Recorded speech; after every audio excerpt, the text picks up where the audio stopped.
Hello विद्यार्थी मित्रों, हवे चैप्टर 7 ना दाखलाओ आगळ चलावीए।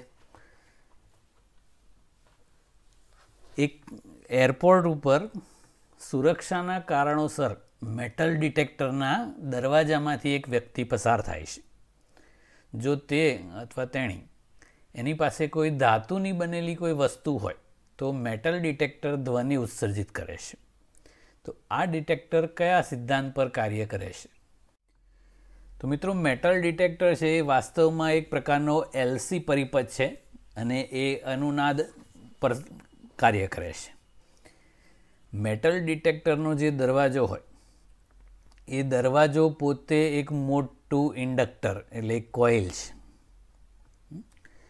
हवे ए दरवाजामांथी आपणे पसार थईए अने जो आपणी पासे कोई मेटलनो टुकड़ो होय तो ये जे एलसी परिपथ होय ए ऑलरेडी अनुनादनी स्थिति में होय, एनी आवृत्ति अनुनाद आवृत्ति जेटली फिक्स होय, ओमेगा 0 = 1/√LC प्रमाणे। पण कोई धातुना टुकड़ा साथे आपणे ए इंडक्टरनी वच्चेथी पसार थईए तो आपणने खबर छे के इंडक्टिव जो इंडक्टरनु जे इंडक्टन्स छे एल ए अंदरનું माध्यम चेन्ज थाय तो एल बदलाई जाए अने एल बदलाय एटले इंडक्टरनो जे इंडक्टिव रिएक्टन्स अथवा इम्पिडन्स छे ए बदलाई जाए एटले जे अनुनादनी स्थिति छे ए चेन्ज थई जाए।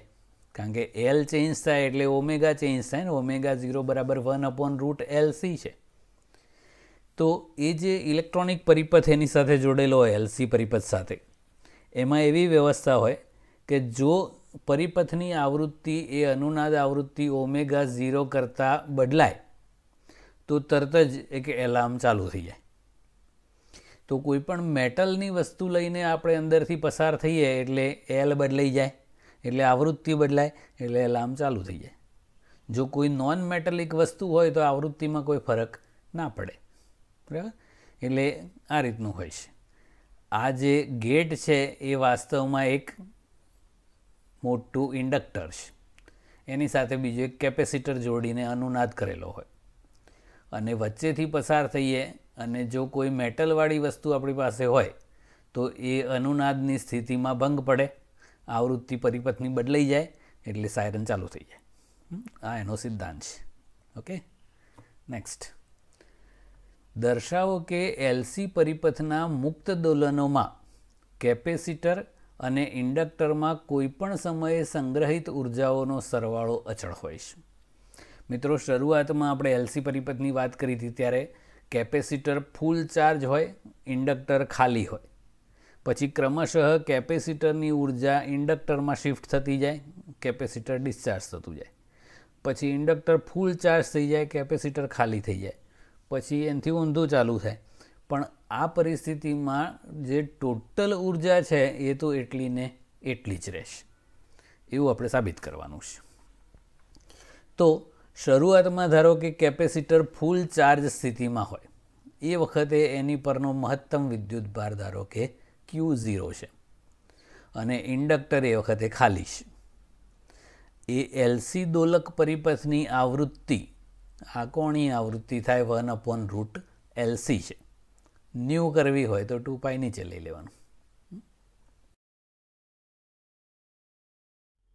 हवे मित्रों, आपणे एलसी परिपथ में विद्युत भार क्यूना विकल समीकरणनो उकेल एटले क्यूनु सूत्र मेळवेलुं अने एना विकलन परथी आईनु। तो ए बे सूत्रों बराबर याद राखवाना छे। ए क्यू है ए समय साथे आ समीकरण अनुसार बदलाय छे Q0 cos ωt अने प्रवाह है ए dq/dt करवानुं। आ Q0 नो Q0 cos ωt नो -sin ωt अने ωt नो ओमेगा एटले प्रवाहनुं सूत्र थई गयुं। हवे कोई टी समये केपेसिटर में संग्रहायेली कुल ऊर्जा गणीए तो ये विद्युत क्षेत्र स्वरूपे होय एटले UE लख्युं छे इलेक्ट्रिकल फॉर्म में, हाफ CV² अथवा Q²/2C पण कहेवाय। आपणे अहींया Q आपेलुं छे एटले Q स्वरूपे लख्युं। आनो स्क्वेर करीने अहींया मूको तो आ हाफनुं हाफ, आ Q0² cos² ωt अपॉन सी।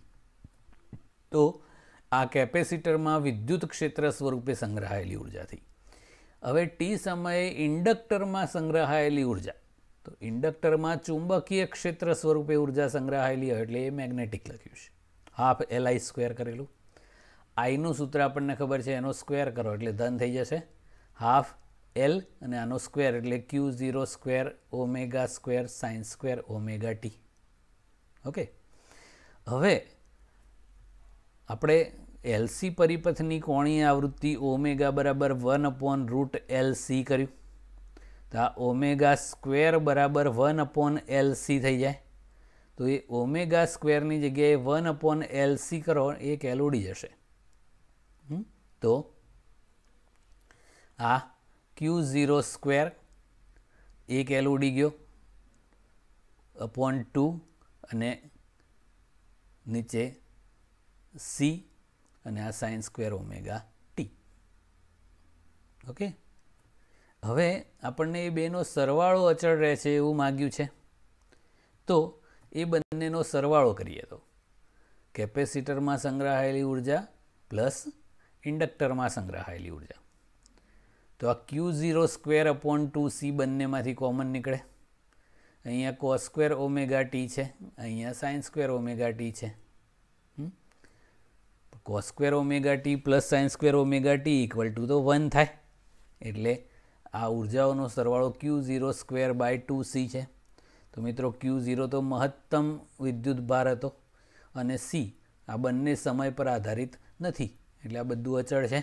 एटले केपेसिटर अने इंडक्टर में संग्रहायेली कुल ऊर्जा हमेशा अचळ होय छे अने ए केपेसिटर में जे प्रारंभ में होय एटली होय।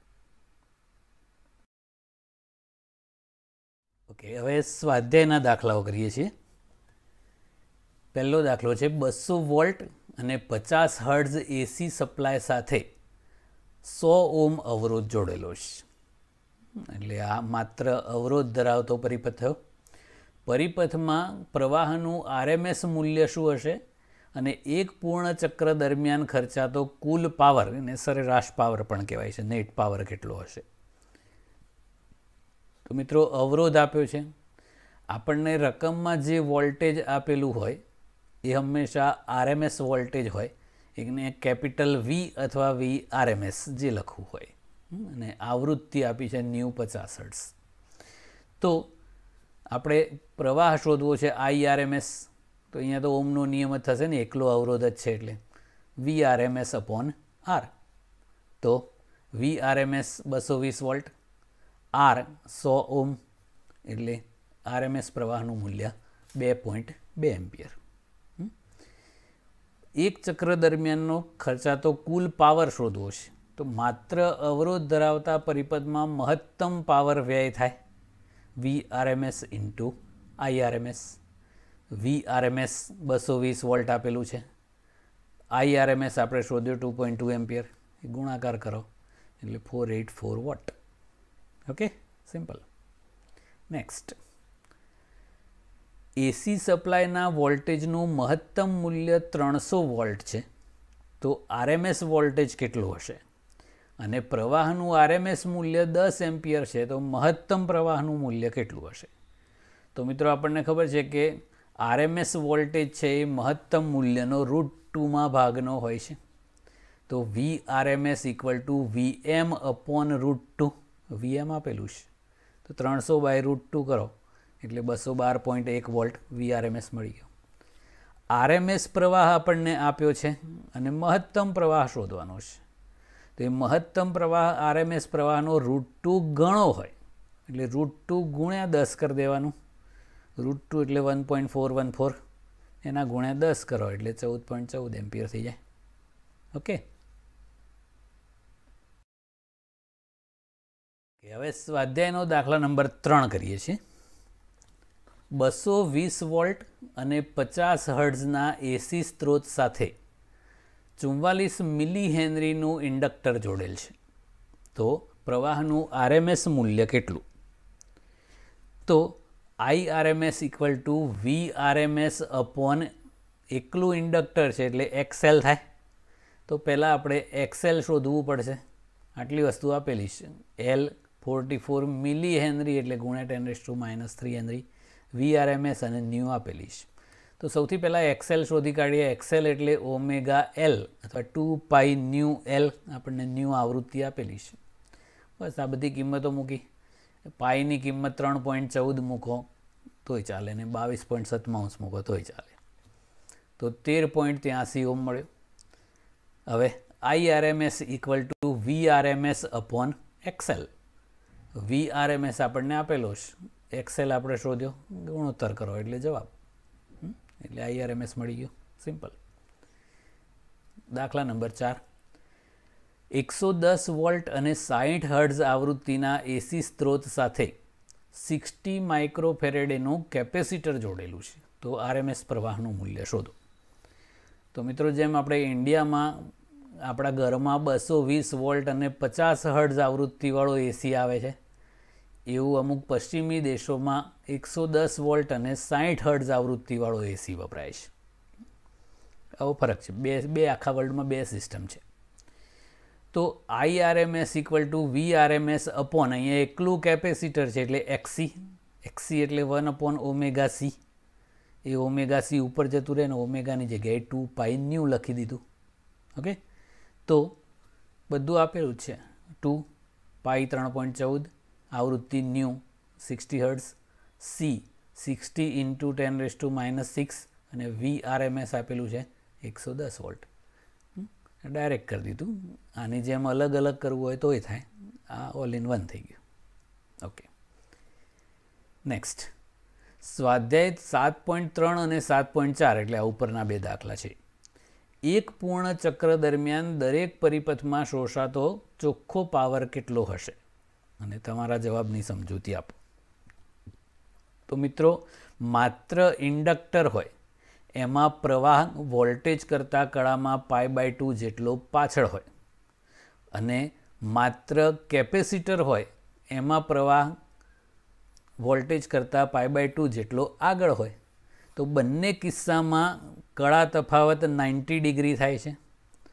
તો પાવર ફેક્ટર cos phi બરાબર cos 90 એટલે 0 થાય. તો પાવરનું સૂત્ર P બરાબર VRMS IRMS cos phi છે. તો પાવર ફેક્ટર cos phi 0, તો બધું 0 થઈ જાય, એટલે પાવર વ્યય 0 થઈ ગયો. ઇન્ડક્ટરમાં કેવું થાય કે પ્રવાહ, એસી પ્રવાહ પસાર કરીએ તો જ્યારે પ્રવાહ વધતો હોય ત્યારે ઇન્ડક્ટર ચુંબકીય ક્ષેત્ર સ્વરૂપે ઉર્જાનો સંગ્રહ કરે. પછી પ્રવાહ ઘટવા લાગે એટલે એ ઉર્જા પાછી સપ્લાયને પાછી આપી દે. પાછું પ્રવાહ વધે એટલે પાછું ચાર્જ થાય, ઘટે એટલે ડિસ્ચાર્જ થાય. આ રીતે થતું રહે. પણ એ પોતે કોઈ પાવરનો વ્યય ના કરે. વોટલેસ પ્રવાહ કહેતા હતા ને, એવા એ છે. કેપેસિટરમાં પણ એવું જ છે. મિત્રો, 7.4 દાખલા નંબર છે, એમાં કેપેસિટર માટે છે. તો કેપેસિટરમાં માત્ર કેપેસિટર ધરાવતો પરિપથ હોય એમાં વોલ્ટેજ એ પ્રવાહ કરતાં કળામાં π/2 જેટલો આગળ હોય.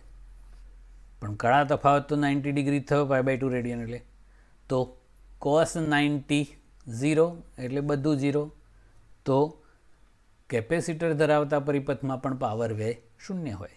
એમાં એવું જ હોય, પ્રવાહ વધતો હોય ત્યારે કેપેસિટર ચાર્જ થાય, ઘટતો હોય ત્યારે ડિસ્ચાર્જ થાય, પાછું ચાર્જ થાય, ડિસ્ચાર્જ થાય. એમાં વિદ્યુત ક્ષેત્ર સ્વરૂપે ઉર્જા સંગ્રહાય, ઇન્ડક્ટરમાં ચુંબકીય ક્ષેત્ર સ્વરૂપે.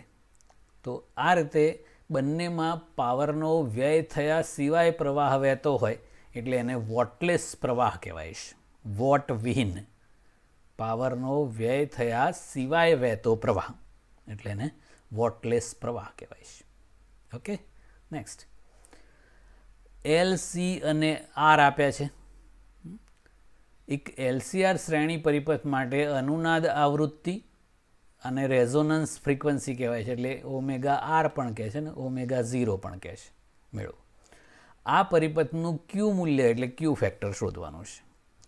તો L, C, R ત્રણેયના મૂલ્યો આપ્યા છે આપણને. આ માઇક્રોફેરેડે છે એટલે ફેરેડે કરી દીધું. તો અનુનાદ આવૃત્તિ ω0 બરાબર 1/√LC. L અને C બંને આપેલું જ છે. કિંમતો મૂકીએ, સાદુરૂપ આપો. તો ઓમેગા 0 મળી જાય તો 125 રેડિયન પર સેકન્ડ આ એની અનુનાદ કોણીય આવૃત્તિ થઈ. હવે ક્યુ ફેક્ટર શોધવું છે. તો મિત્રો ક્યુ ફેક્ટરનું સૂત્ર હતું 1/r √L/c. તો LCR ત્રણેયના મૂલ્ય આપ્યા જ છે, તો કિંમતો મૂકીને સાદુરૂપ આપવાનું છે. તો ક્યુ ફેક્ટરનું મૂલ્ય 25 છે. એ એકમ રહિત છે એકચ્યુઅલી. એ ઓમેગા 0 અને 2 ડેલ્ટા ઓમેગાનો ગુણોત્તર હતો, એટલે બે આવૃત્તિઓનો ગુણોત્તર છે, એટલે એક માત્ર સંખ્યા છે. એ અનુનાદ વક્રની તીક્ષ્ણતાનું માપ છે. Okay, next 27 milli henry inductor સાથે 30 માઇક્રોફેરેડેનું સંપૂર્ણ વિદ્યુત ભારિત કેપેસિટર જોડેલો છે. આ એલસી પરિપથ થયો. પરિપથમાં થતા મુક્ત દોલનની કોણીય આવૃત્તિ કેટલી હશે? તો મિત્રો આ એલસી પરિપથની આવૃત્તિનું સૂત્ર પણ આ જ હતું 1/√LC કોણીય આવૃત્તિ. તો 1/√L અને C બંનેની કિંમતો આપેલી છે. આ મિલી છે એટલે 10⁻³ ના માઇક્રો છે એટલે 10⁻6 નું સાદુરૂપ આપી દીધું, એટલે 1.1 × 10⁻³ રેડિયન પર સેકન્ડ એની કોણીય આવૃત્તિ થઈ. ઓકે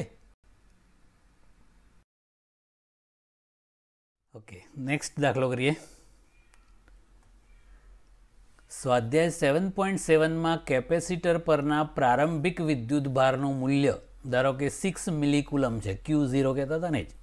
તો પ્રારંભમાં પરિપથમાં સંગ્રહિત કુલ ઉર્જા કેટલી હશે? એ બધી ઉર્જા કેપેસિટરની અંદર જ હોય, અને કેપેસિટરમાં વિદ્યુત ક્ષેત્ર સ્વરૂપે ઉર્જા સંગ્રહાયેલી હોય Q0²/2C મહત્તમ.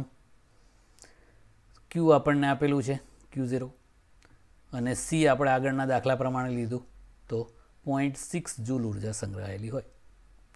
હવે એ ઉર્જા ઇન્ડક્ટર અને કેપેસિટર વચ્ચે સતત દોલન કરતી રહે એટલે વહેંચાતી જાય, પણ ટોટલ ઉર્જા આટલી ને આટલી જ રહે.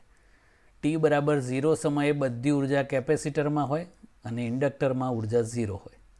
t/4 સમયે કેપેસિટરની ઉર્જા 0 થઈ જાય અને ઇન્ડક્ટરમાં બધી ઉર્જા શિફ્ટ થઈ જાય. બસ આવું સતત ચાલ્યા કરે છે. નેક્સ્ટ R, L અને C ના મૂલ્યો આપ્યા છે. તો ધરાવતા LCR શ્રેણી પરિપથ સાથે ચલિત એટલે બદલી શકાય એવો આવૃત્તિવાળો 200 વોલ્ટનો સપ્લાય જોડેલો છે. એસી જ સમજવાનું. જ્યારે સપ્લાયની આવૃત્તિ પરિપથની પ્રાકૃતિક આવૃત્તિ જેટલી થાય એટલે અનુનાદની સ્થિતિ કહેવાય, ત્યારે એક પૂર્ણ ચક્ર દરમિયાન પરિપથમાં રૂપાંતર પામતો સરેરાશ પાવર કેટલો હશે?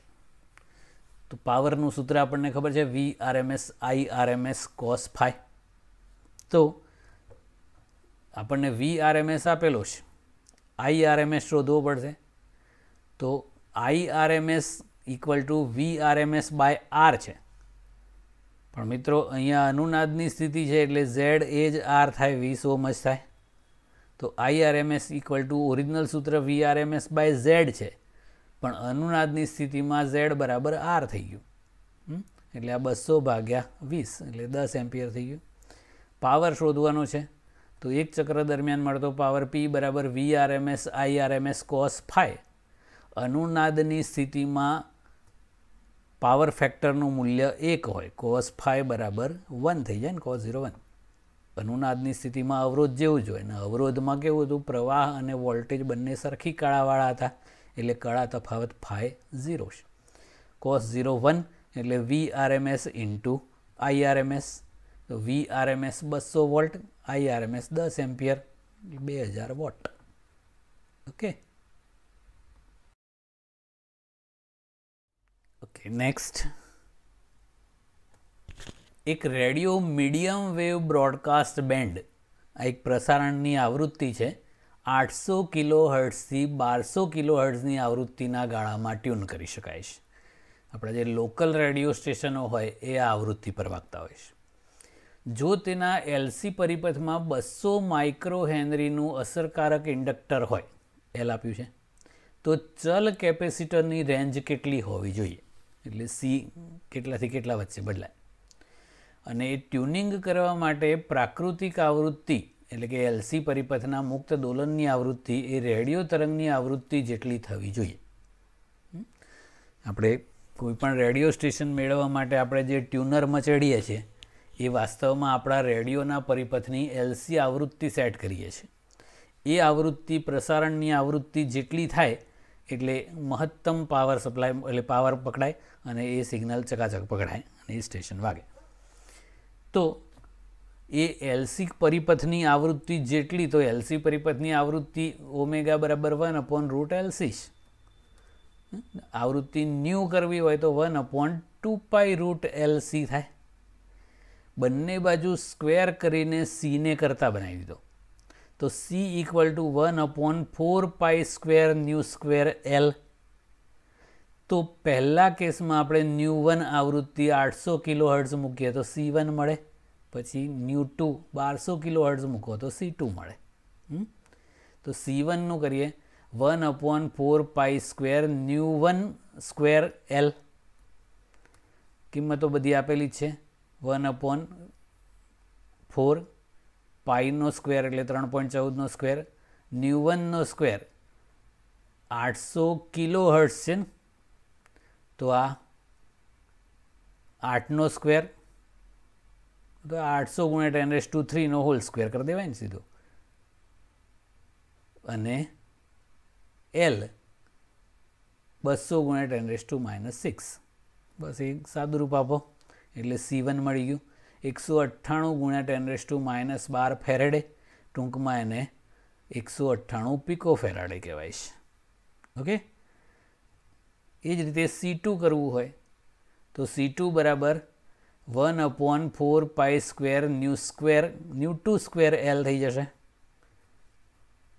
બધી કિંમતો આપેલી છે તો એ કિંમતો મૂકો, સાદું રૂપ આપો એટલે C2 મળ્યું 88 × 10⁻12 ફેરેડે, ટૂંકમાં 88 પિકોફેરાડે. તો કેપેસિટરની રેન્જ લખવી હોય તો રેન્જ હંમેશા નાનાથી મોટી એવી લખવાની. એટલે આ ચલ કેપેસિટરની રેન્જ 88 પિકોફેરાડેથી 198 પિકોફેરાડે વચ્ચે હોવી જોઈએ. આવું કહેવાય. એનો 11મો દાખલો કરીએ. હવે આકૃતિ મુજબ ચલિત એટલે કે બદલી શકાય એવી આવૃત્તિવાળો 230 વોલ્ટ એસી સ્ત્રોત LCR પરિપથ સાથે જોડેલો છે. LCR શ્રેણી પરિપથ કહેવાય. L, C અને Rના મૂલ્યો આપ્યા છે. તો પરિપથને અનુનાદની સ્થિતિમાં લાવવા માટે સ્ત્રોતની આવૃત્તિ કેટલી એટલે અનુનાદ આવૃત્તિ.